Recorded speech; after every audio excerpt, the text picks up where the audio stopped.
You're listening to Simply Put, a podcast from FHN Financial. I'm your host, Will Compertall. Investors have been looking to break-evens and inflation swaps to understand how the market's inflation expectations have evolved through the war in Iran. The markets for tips and swaps compensate investors for inflation in distinct ways, but deducing expectations for inflation from them is not as straightforward as many think. On today's episode, we talk with Mike Ashton, managing principal at Enduring Investments, about the mechanics underlying the markets for tips and inflation swaps, how closely they reflect inflation expectations, and what they're signaling about market sentiment for the war in Iran. Stay tuned.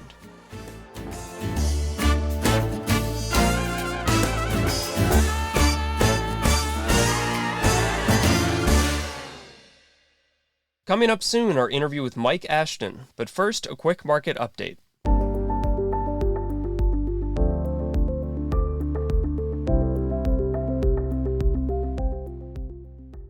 Last week, the May jobs report showed the unemployment rate was unchanged at 4.3% for the third consecutive month, and payrolls rose by 172,000, boosting the three-month average to 188,000. The data were strong enough for the Fed to singularly focus on the inflation side of its dual mandate for now, but there's also not any solid evidence that the labor market is so strong that it's adding to above-target inflation. Wage increases are timid by many measures, and the unemployment rate is steady rather than plummeting. The May CPI rose 0.5% headline and 0.2% core this week, pushing the year-on-year rates to 4.2% and 2.9% respectively. Core inflation has been running above the Fed's 2% target for 5 years now, and even though there are few signs that higher energy costs have passed through to broader consumer prices, that risk has contributed to the hawkish pivot among FOMC participants since the start of the war in Iran. Those risks were underscored by the 1.1% increase in the May PPI this week. Rising energy costs and supply chain pressures have pushed the year-on-year headline increase to 6.5%, the fastest pace since November 2022.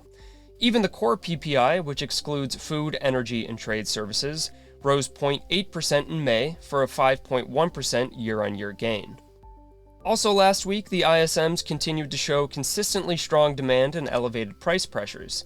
Surveys have had a weaker connection to the hard data this cycle, but most anecdotal evidence suggests the economy is chugging along despite higher energy prices and deteriorating sentiment. The US and Iran kept negotiating the last 2 weeks, but have yet to finalize any agreement that would reopen the Strait of Hormuz long term. Financial markets have stabilized at new equilibria from this stalemate, with front-month WTI trading just above $90 per barrel, and Treasury yields staying within relatively narrow ranges. The jobs report was the biggest bond market mover the last 2 weeks, causing a 9 to 13 basis point sell-off on tighter Fed policy expectations and firmer confidence in the U.S. economy.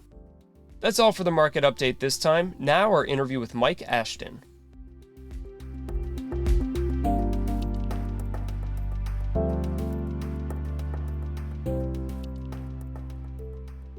Our guest today is Mike Ashton, managing principal at Enduring Investments. Mike, thanks for coming on the podcast.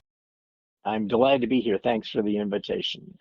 Our topic today is how the bond market prices inflation and what tips and inflation swaps are telling us about market expectations for the war's impact on inflation. Let's start with the tips market, Treasury inflation protected securities. Mike, walk us through the mechanics for how tips compensate investors for inflation.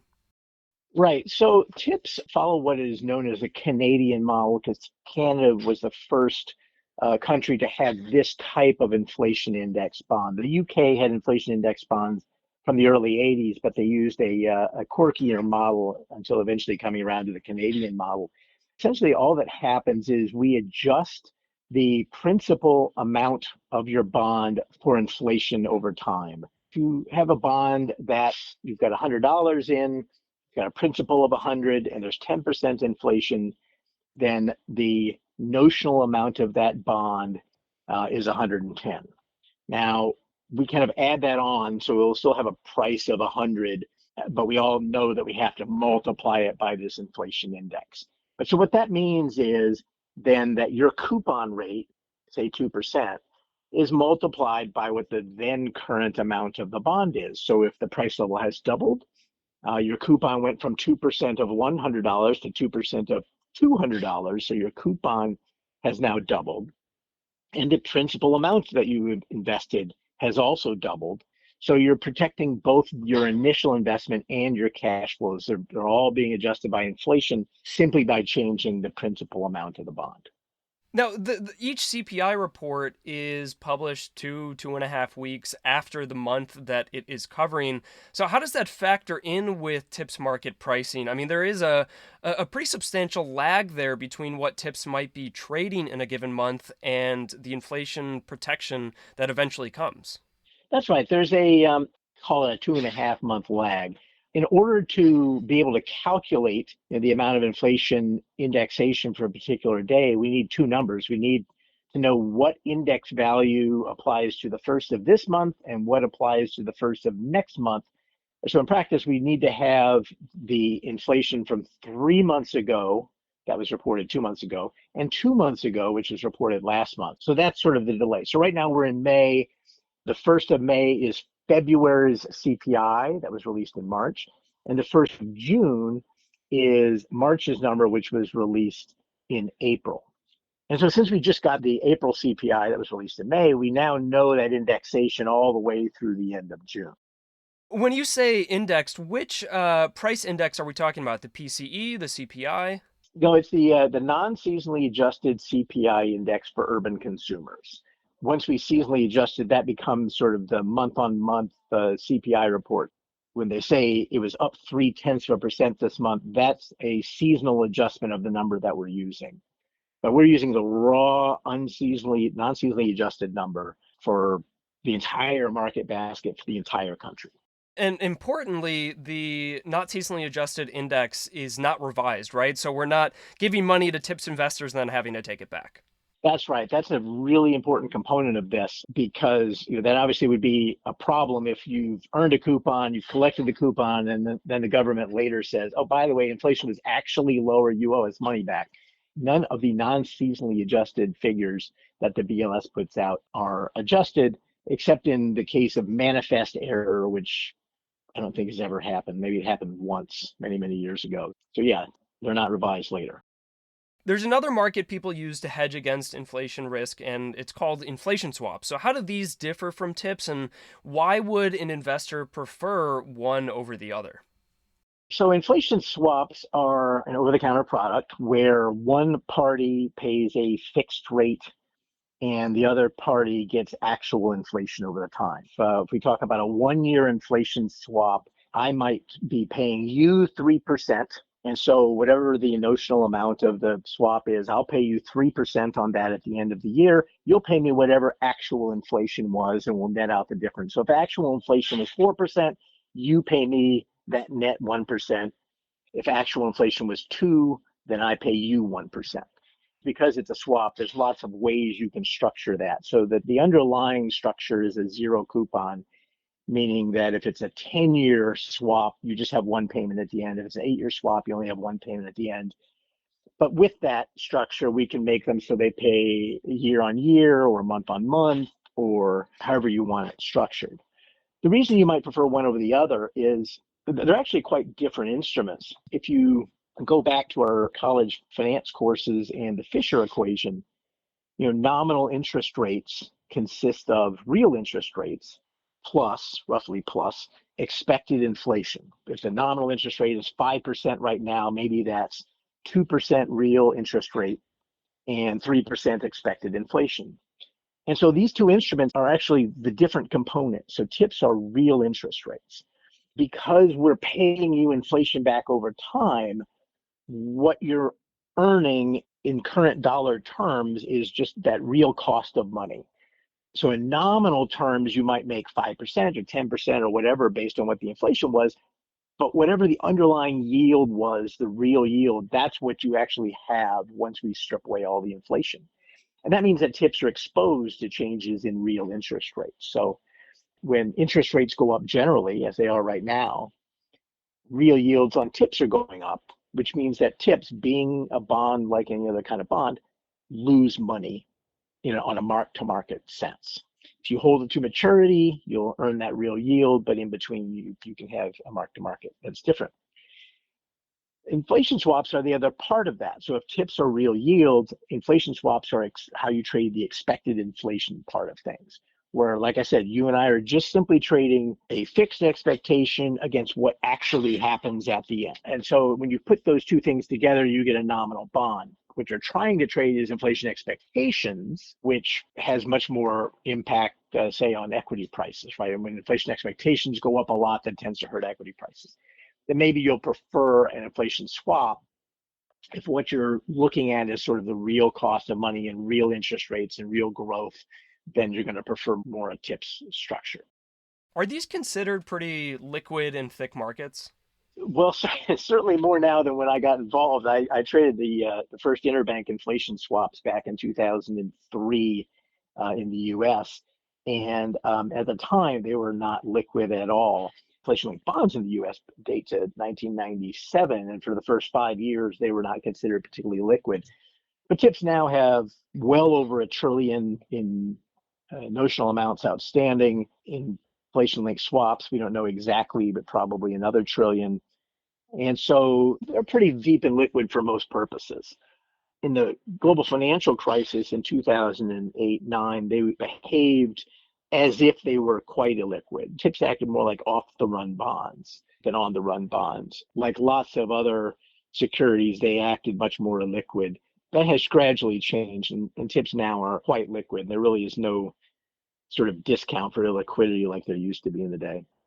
You alluded to this earlier, the idea that you can use the TIPS market and the nominal treasury market to kind of back out inflation expectations. And these are called breakevens. So breakevens are used as this proxy for market expectations for inflation.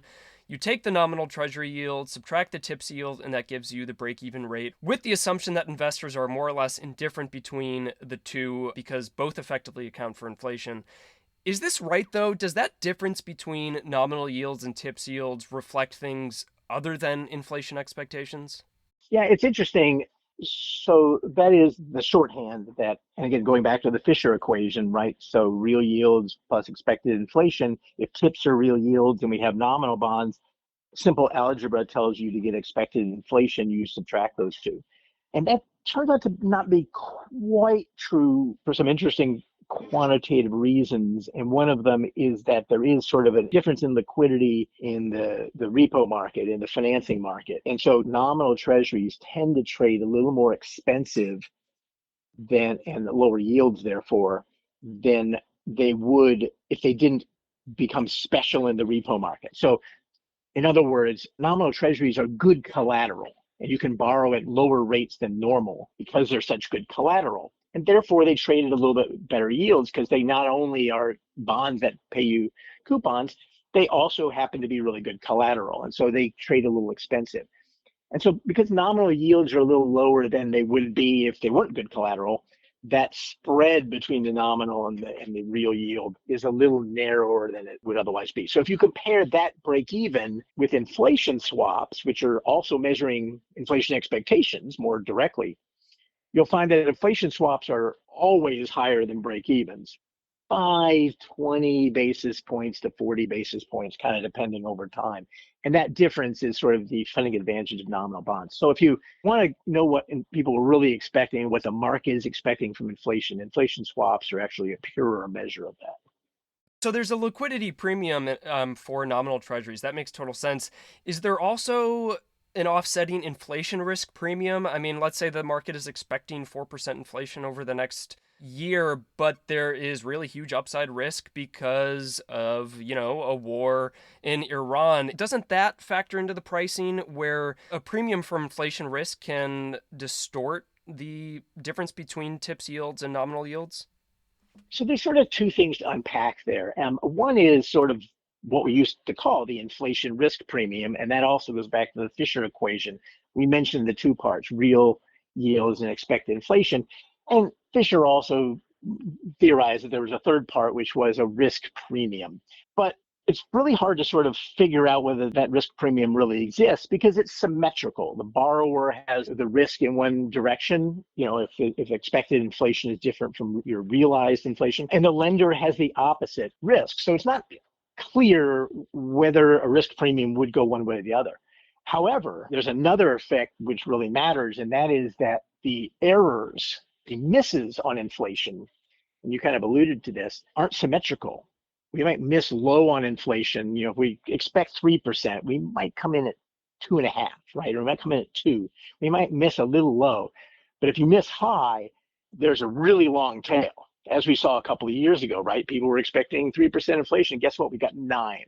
And because you have these really long tails, you'd rather be, all else being equal, you'd rather be long inflation.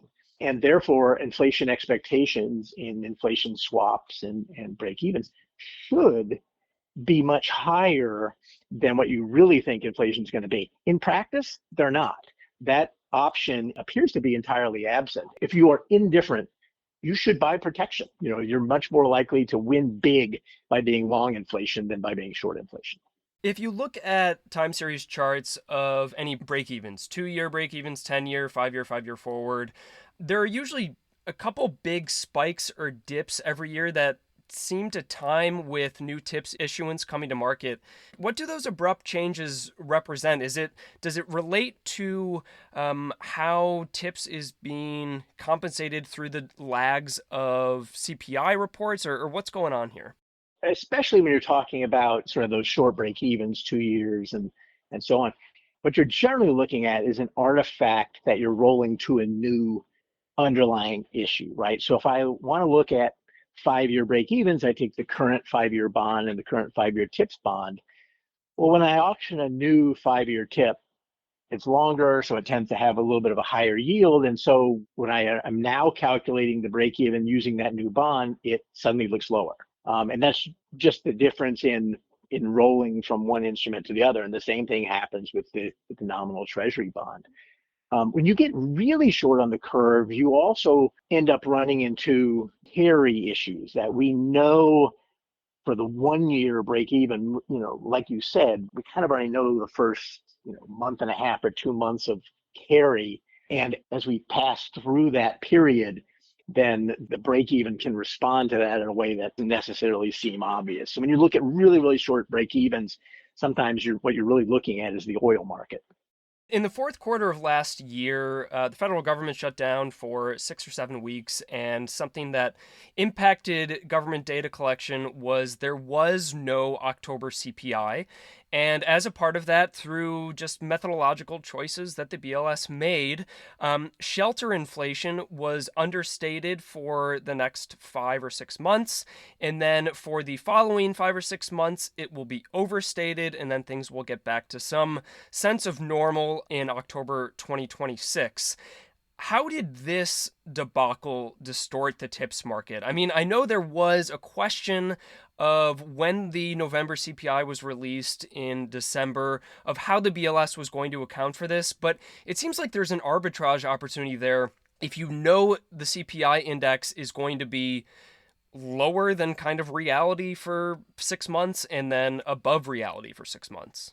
Yeah, so a couple of things there. So what happened when we were coming up into November and it wasn't clear whether we were going to get the October number, everybody sort of freaked out a little bit. How are we going to do indexation on TIPS if we don't have a number? And the answer to that was that there are fallback mechanisms. So the Treasury has a method that if the number isn't released, here's the number we'll actually use. And so for that month, the number that the Treasury uses and the number that wasn't produced are different. If you pull in all the data from Bloomberg, there's like a gap there, and it makes a real mess, frankly. There was in principle an arbitrage, except that everyone kind of knew what would happen when, if we didn't get a number.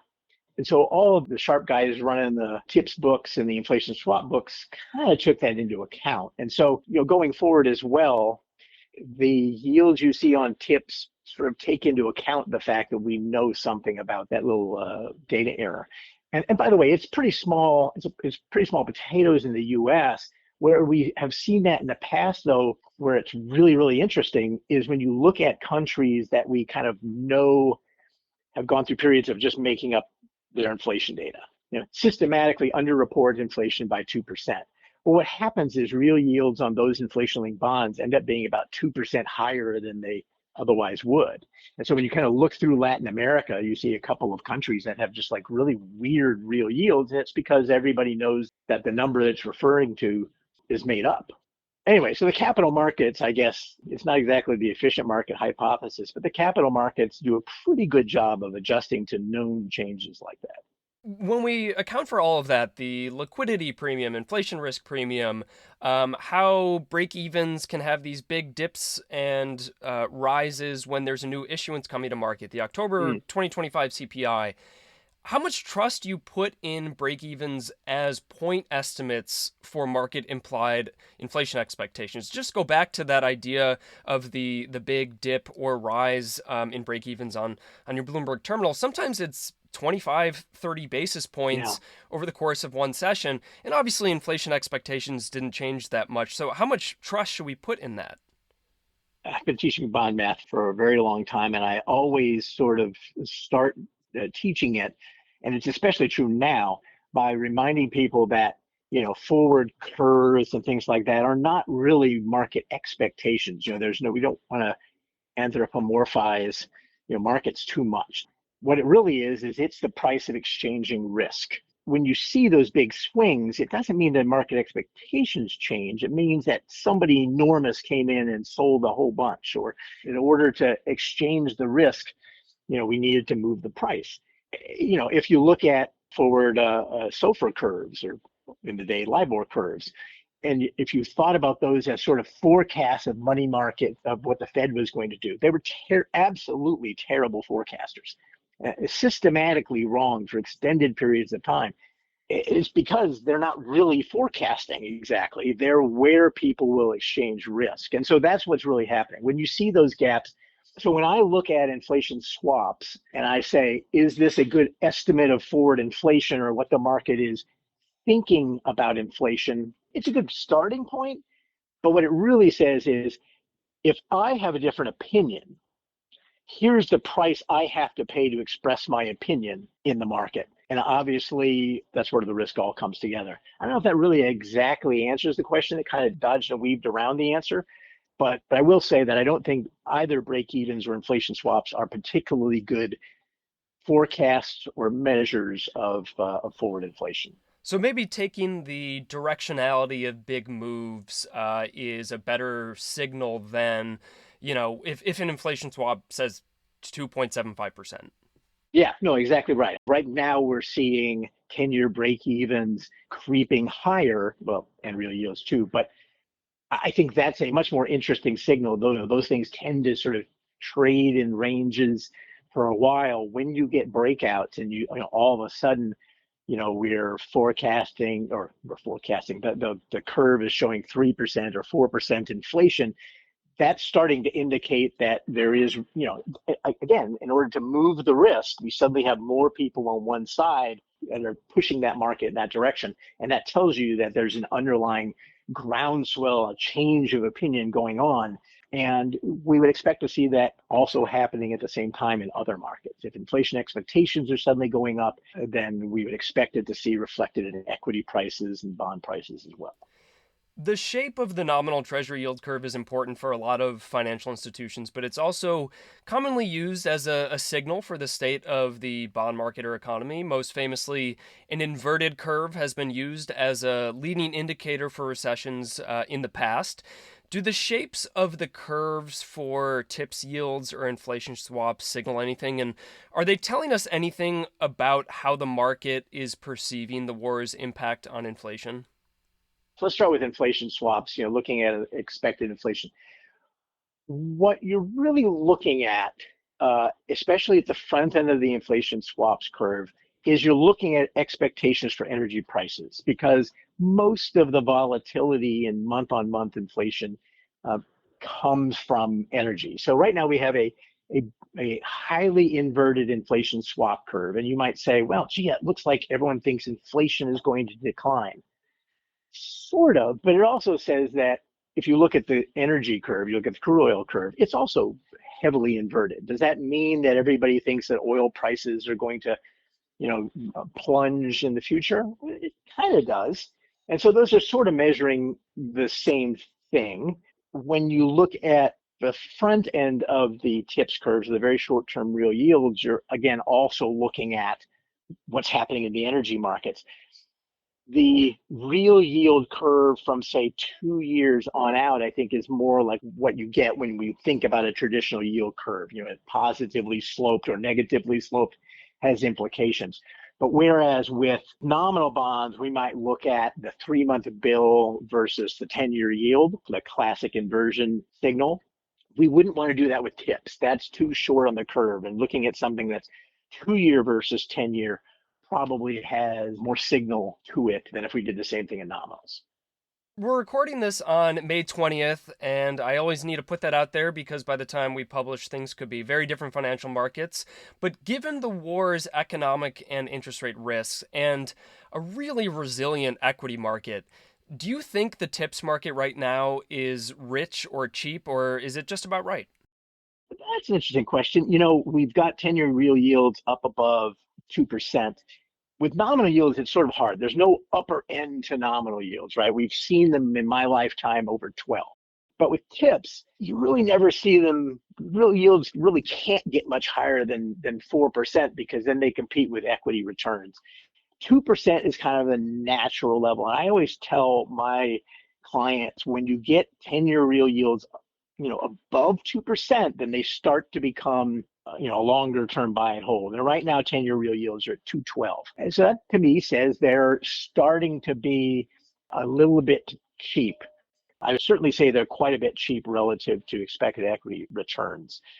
Well, you'll probably ask me next. You'll probably ask me what my forecast for actual inflation is. But going to the tips market, I would say right now, especially as you get further out the tips curve, they do represent pretty attractive investment. Long 30-year tips are getting close to 3% real yields. You just don't have a ton of downside because real yields, again, they're not going to 5%. Well, let's go for it then. You sometimes refer to yourself as the inflation guy. So tell us, what's your forecast for inflation, how it's going to end this year, and how it's going to evolve from here onward? I usually forecast median inflation. And the reason is that I don't really want to miss because I didn't get energy right. I'm not an energy analyst. And so I could forecast core, but core also has the problem with shelter. It's got used cars, has all kinds of things. So right now, my view is that we are in a high threes kind of area for median inflation. And in core inflation, that probably means 3.25 to 3.5 by the end of the year.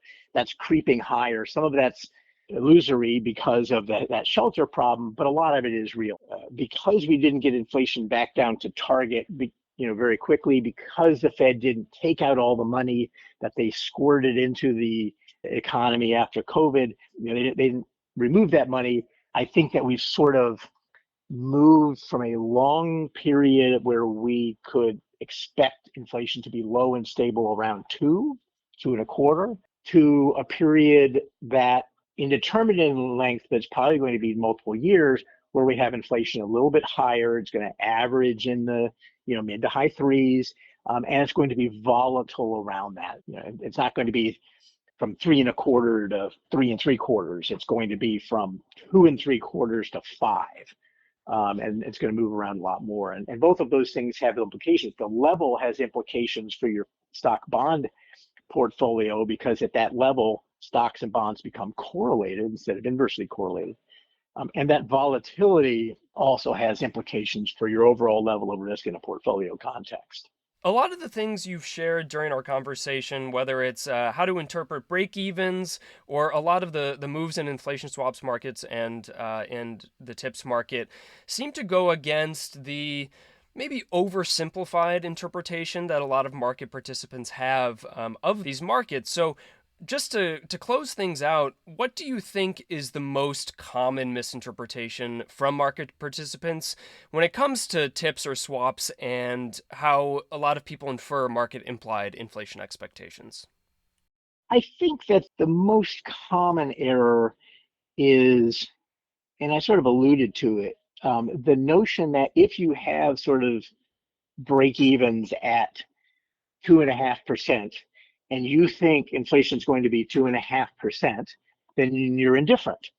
If break-evens are 2.5%, and that's my opinion, then it doesn't matter if I own nominal bonds, which incorporate 2.5%, or if I own an inflation-linked bond and eventually get paid 2.5%, I'm indifferent.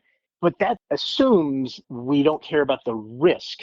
And because the risk has long tails to the upside, I think that most investors should recognize that if break-evens are at 2.5% and you think inflation is 2.5%, then there's no question you should have tips instead of nominal treasuries, because the misses are so much more painful to you if you own nominal bonds and inflation turns out to be higher than if you own inflation-linked bonds and inflation turns out to be lower. So that asymmetry of our own risk preferences, they look at this break-even number and they think that it has this symmetrical meaning, and it really doesn't. So I think that one of the reasons people in general are underinvested in inflation-linked and inflation-related assets. Mike Ashton, thanks for coming on the podcast. Thanks again for having me.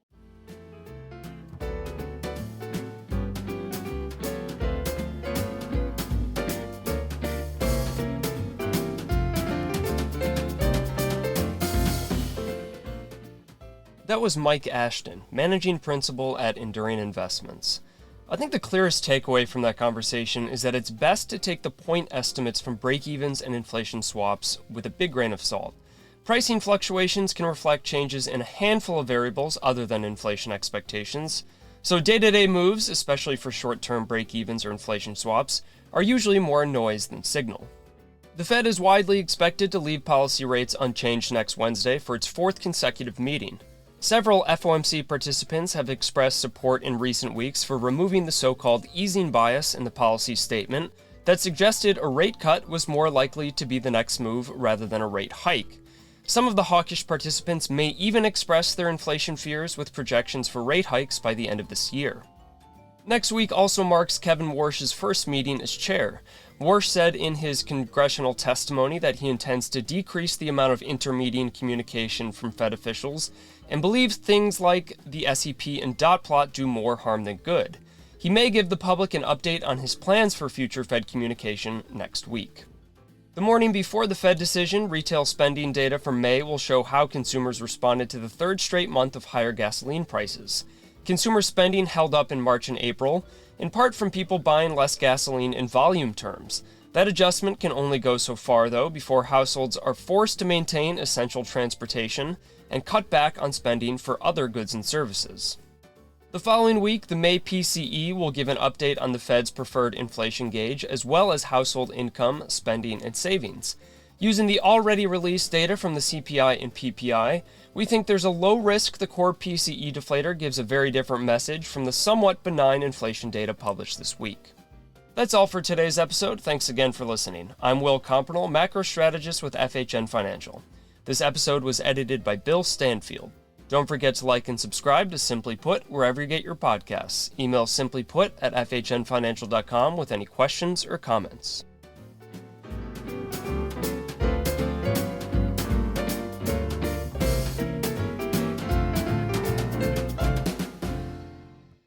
This podcast is presented for informational purposes only and is not intended as an offer or solicitation with respect to the purchase or sale of any security. Views expressed herein accurately reflect the speaker's personal views about the data, news, trends, events, etc. discussed herein or any subject securities or issuers. No part of their compensation was, is, or will be, directly or indirectly, related to any specific recommendations or views expressed. FHN Financial, through First Horizon Bank or its affiliates, offers investment products and services. Investment products are not FDIC insured, have no bank guarantee, and may lose value.